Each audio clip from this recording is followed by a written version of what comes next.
Thank you, Ranking Member.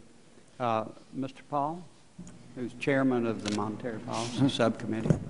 Thank you, Mr. Chairman. Let me just say a word about the deficit. The spending and the deficit was a concern of mine in the early 70s because I foresaw that after the breakdown of the Bretton Woods that we would have endless spending, endless deficits, endless financial bubbles, and we've had that. As to whether or not we have military Keynesianism, we do. And I reject that as well as I reject domestic monetary economic Keynesianism. And until we put the two together and reject them, we're going to continue with these problems. But the reason why I don't think it's a Federal Reserve job to lecture the Congress, even though I agree Congress is at fault. They spend too much money.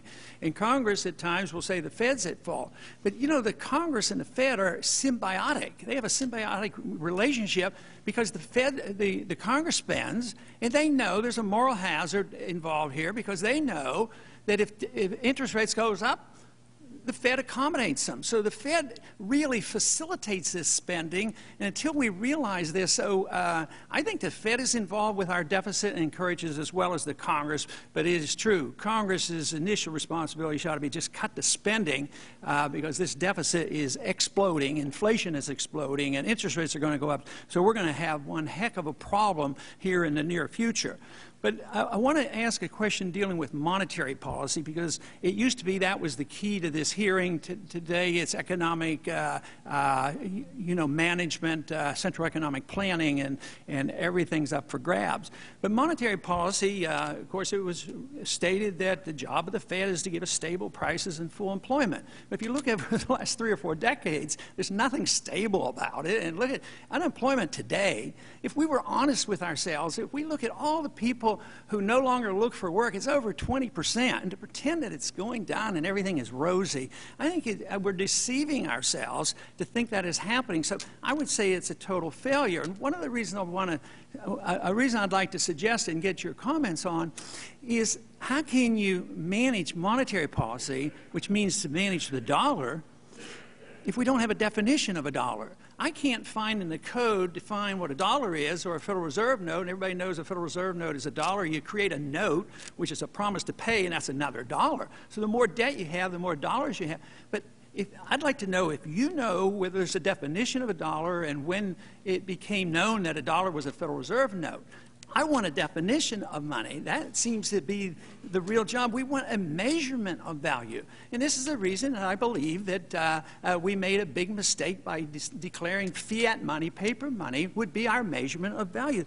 There's no way to maintain, an interested, a true measurement of this. You know, if you look at what the stock market, if you bought the stock market in the year 2000, the index, it would have taken 44 ounces of gold. In 1980, it would have taken 1.5 ounces of gold. Today, it's back down to 8 ounces. So in true value, the stock market's in a crash. And you say, oh, no, gold is not money. And you and I will have a disagreement on whether gold is money or not.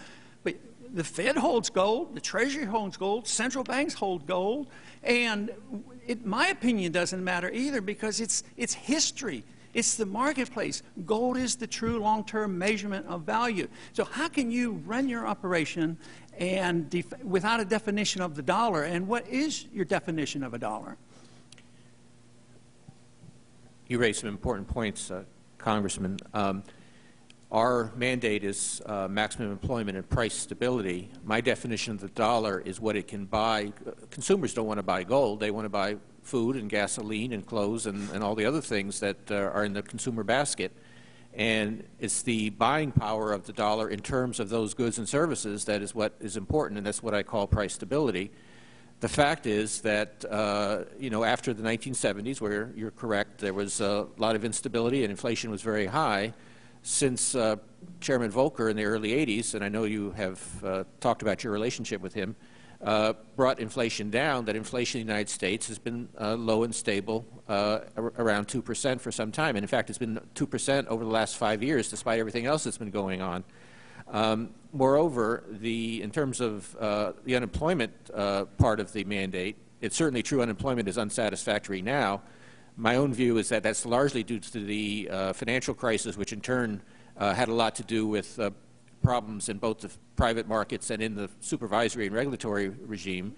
But even but putting that aside, over the period last 25 years or so, the stability of unemployment has been much greater than it was in previous decades. So there has been improvement. If I might, Thank you, Dr. Paul.